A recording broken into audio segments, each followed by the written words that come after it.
Maşının üstünə çıxan piyadanı ağır cəza gözləyir. Açıqlama.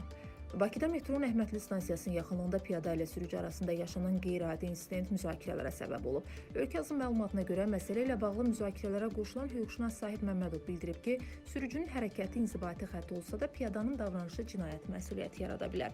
Çoxları piyadanın hərəkətlərinə haqq qazandırır. Qanunvericiliyə görə sürücü əgər piyadaların hərəkətinə mane olması müəyyən olunarsa, İnzibati Xətalar Məcəlləsinin 330-cu maddəsinə əsasən törətdiyi inzibati xətaya görə 50 manat cərimə oluna bilər.